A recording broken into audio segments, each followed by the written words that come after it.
Good morning बच्चों। आज मैं आपको सामाजिक विज्ञान 10वीं क्लास में भारत में विज्ञान और टेक्नोलॉजी के विरासत के विषय में बताऊंगी। विज्ञान और टेक्नोलॉजी के क्षेत्र में हुए संशोधनों ने विश्व के देशों को एक दूसरे के नज़दीक ला दिया है। हमारे विज्ञान और टेक्नोलॉजी के क्षेत्र में अलग अलग संशोधन हुए, अलग अलग परिवर्तन हुए, इसलिए एक देश दूसरे देश के नज़दीक आ गया है। देश विदेश के बीच के आंतरिक संबंधों को सरल बनाया है। एक देश का संबंध दूसरे देश के साथ एकदम सरल और सहज बना है, क्योंकि एक देश का माल दूसरे देश में और दूसरे देश की चीज़ें हम अपने देश में मंगाते हैं, इसलिए एक देश का दूसरे देश के साथ संबंध अच्छा बना है। विश्व के तमाम देशों के बीच सहयोग बढ़ा है।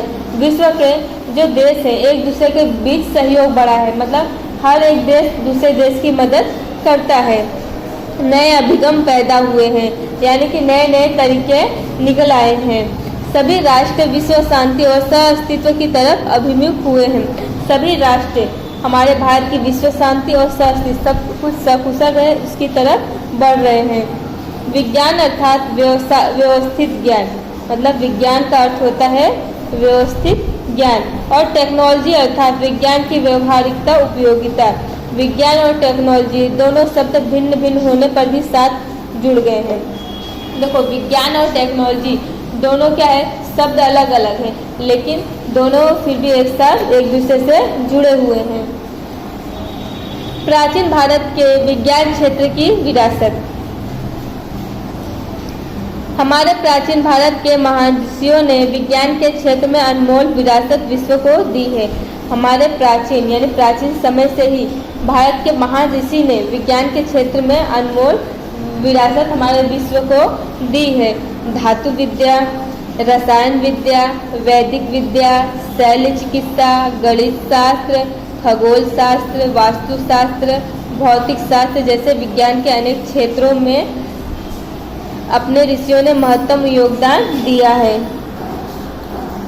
धातु विद्या यानी धातुओं, अलग अलग धातुओं की का निर्माण करना। रसायन विद्या, उसके बाद वैदिक विद्या यानी वेदों की जानकारी। शैल्य चिकित्सा यानी कि सर्जरी करना मृत शरीरों में होता है शैल्य चिकित्सा। गणित शास्त्र यानी गणित की खोज। खगोल शास्त्र यानी ग्रह और नक्षत्रों के विषय में जानना। वास्तुशास्त्र यानी स्थापना विधि के विषय में जानकारी हासिल करना।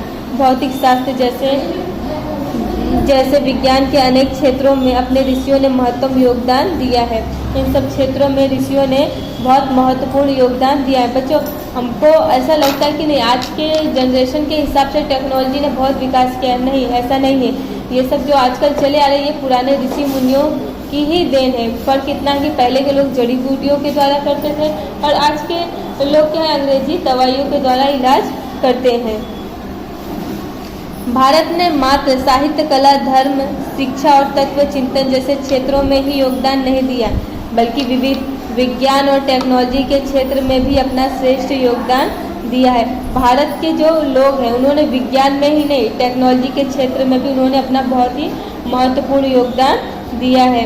अर्वाचीन युग के संशोधनों द्वारा पता चलता है कि भारत आध्यात्मिक विचारधारा के साथ साथ वैज्ञानिक दृष्टि बिंदु भी रखता था।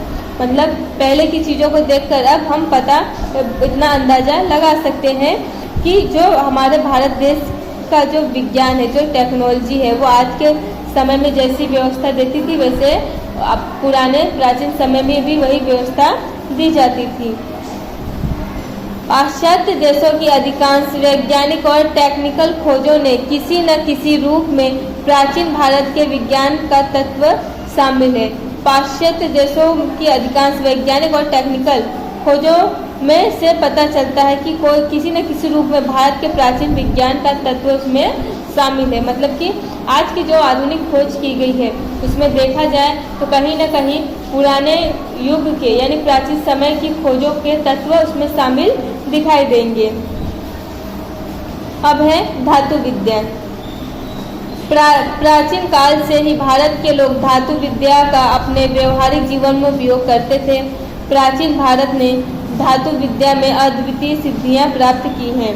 मतलब प्राचीन काल से भारत के लोग धातु विद्या को अपने जीवन में उसका उपयोग करते थे और प्राचीन भारत ने धातु विद्या में अद्वितीय सिद्धियां यानी बहुत ही सिद्धियां हासिल की है। उसके उदाहरण स्वरूप सिंधु कालीन संस्कृति में मिली धातु की नर्तकी की मूर्ति की प्रतिमा, तक्षशिला में से प्राप्त कुषाण राजाओं के समय की भगवान बुद्ध की प्रतिमाएं, चोल राजाओं के समय तैयार धातु शिल्प, चेन्नई के संग्रहालय में सुरक्षित अंतर्राष्ट्रीय ख्याति प्राप्त नृत्य कला के उत्कृष्ट उदाहरण के रूप में महादेव नटराज का शिल्प है तथा धनुर्धारी राम का शिल्प है। कलात्मक देवी देवता, पशु पक्षी तथा सुपारी काटने का सरौता आदि को गिनाया जा सकता है। ये सभी महत्वपूर्ण स्थान रखती हैं क्योंकि ये सब धातु के द्वारा तैयार की गई हैं। जो प्राचीन समय में तैयार की गई है वो आज भी वो धातु खराब नहीं हुई, जैसे प्राचीन समय में थी वैसे आज भी वो चीज़ें बनी हुई हैं। धातु शिल्प बनाने की परंपरा 10वीं और 11वीं सदी से शुरू हुई थी। जो धातु शिल्प का निर्माण जो हुआ मतलब उसकी खोज हुई और उसको बनाने की परंपरा 10वीं और 11वीं सदी से ही शुरू है। रसायन विद्या, रसायन शास्त्र एक प्रयोगात्मक विज्ञान है। मतलब रसायन विद्या यानी रसायन शास्त्र यानी क्या होता है, किसी भी वस्तु या किसी भी चीज़ पे उसका प्रयोग करना यानी प्रयोगात्मक वो विज्ञान है। यह विद्या विविध खनिजों, पौधों, कृषि के लिए बीज, विविध धातु के निर्माण या उसमें परिवर्तन तथा स्वास्थ्य की दृष्टि से जरूरी औषधियों के निर्माण में उपयोगी है। यह विद्या कैसी है, विविध खनिज, उसमें क्या परिवर्तन करना है क्या नहीं करना, उसके विषय में। फिर कृषि के पौधे जो बीज है उनका किस तरह रूपांतरण करना है, किस तरह उनकी बुआई करना है, उसमें परिवर्तन मतलब उस पर प्रयोग करना। विविध धातु के निर्माण या उसमें परिवर्तन तथा स्वास्थ्य के लिए भी ये औषधि जरूरी है। रसायन शास्त्रियों में नालंदा विद्यापीठ के बौद्ध आचार्य नागार्जुन को भारतीय रसायन शास्त्र का आचार्य माना जाता है। नालंदा विद्यापीठ के ये बौद्ध आचार्य थे जिनका नाम नागार्जुन था। ये रसायन शास्त्र के आचार्य यानी कि उनके प्रणेता माने जाते हैं। तो बच्चों इसको आप अंडरलाइन कर लीजिए। उन्होंने रस रत्नाकर और आरोग्य मंजरी जैसे पुस्तकें लिखी। जो रसायन शास्त्र के प्रणेता नागार्जुन हैं उन्होंने 2 पुस्तकें लिखी, एक रस रत्नाकर और दूसरा आरोग्य मंजरी।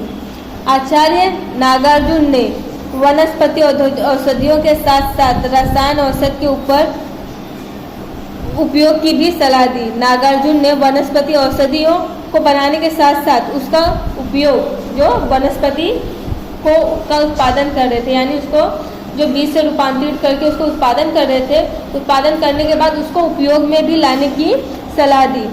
पारे की भस्म करके औषधि के रूप में उपयोग करने के प्रयोग की शुरुआत उन्हीं से मानी जाती है। नालंदा विद्यापीठ में रसायन विद्या के अध्ययन और संशोधन के लिए अलग अलग रसायनशाला और भट्टियाँ थी। रसायन शास्त्र के लिए नालंदा विद्यापीठ में अलग अलग कक्ष थे। उसका प्रयोगात्मक यानी लाइब्रेरी कक्ष अलग से बनाया गया था और जो धातु रहती है धातु को जलाकर भट्टियों में उसका नया रूप देने के लिए वहाँ पे अलग से कक्ष भी बनाया गया था। रसायन शास्त्र के ग्रंथों में मुख्य रस, उपरस, 10 रस प्रकार के बीज तथा विविध प्रकार के क्षारों और धातुओं की भस्म का वर्णन मिलता है। रसायन विद्या की उत्कृष्टता तो धातु से बनी भगवान बुद्ध की प्रतिमाओं में दिखाई देती है। मतलब रसायन विद्या का सबसे महत्वपूर्ण उदाहरण देखें तो भगवान बुद्ध की प्रतिमा दिखाई देती है जो बिहार के सुल्तानगंज में मिली हुई है। बुद्ध की ताम्र मूर्ति 7.5 फुट ऊंची और उसका वजन 1 टन है, जबकि नालंदा से मिली बुद्ध की मूर्ति तो 18 फुट ऊंची है और इससे भी अधिक आश्चर्यजनक उदाहरण तो 60 टन वजन वाला और 24 फुट ऊंचा सम्राट चंद्रगुप्त द्वितीय यानी जिनका दूसरा नाम विक्रमादित्य यानी उपनाम विक्रमादित्य था, उनके द्वारा निर्माण करवाया गया विजय स्तंभ है। इतने समय से देखो ये सब जो स्तंभ हैं, ये मूर्तियां हैं, इन सब का आश्चर्यजनक बात यह है कि जो इनको प्राचीन समय में जिस तरह बनाया था वो आज भी गहरी धूप हो, तेज धूप हो या तेज बरसात हो या विशाल ठंडी हो, कुछ भी कोई भी मौसम हो फिर भी उनके ऊपर एक खरोच तक नहीं आई। वो जैसे पहले थी वैसे आज भी वो बनी हुई है। इतने समय तक बरसात, धूप और छांव में रहने के पश्चात भी इसमें लौह स्तंभ पर जंग नहीं लगी है। यह भारत की रसायन विद्या का उत्तम उदाहरण है। बच्चों, ये लौह स्तंभ मतलब ये लोहे के स्तंभ जो बनाए हैं आज भी इन पर जंग नहीं लगी है। लेकिन आज के धातुओं में जैसे देखें हमारा बाइक हुआ, साइकिल हुआ, अलग अलग चीज़ें जिनमें लोहे का उपयोग किया जाता है, उनको बरसात में 1 से 2 दिन बाहर रख दो तो तुरंत उसमें जंग लगना शुरू हो जाती है। बरसात, उसके बाद धूप हुआ, उसके बाद ठंडी वगैरह में भी 1 से 2 महीने बाद धीरे धीरे वो जंग का असर लगना शुरू हो जाता है। लेकिन ये हमारे रसायन विद्या की देन है कि ये जो ताम्र मूर्ति है और ये स्तंभ है आज भी वो उसी तरह बनी हुई है, इन पर जंग बिल्कुल नहीं लगा है। तो बच्चों, अगले वीडियो में मैं आपको वैदिक विद्या के विषय में समझाऊंगी। धन्यवाद।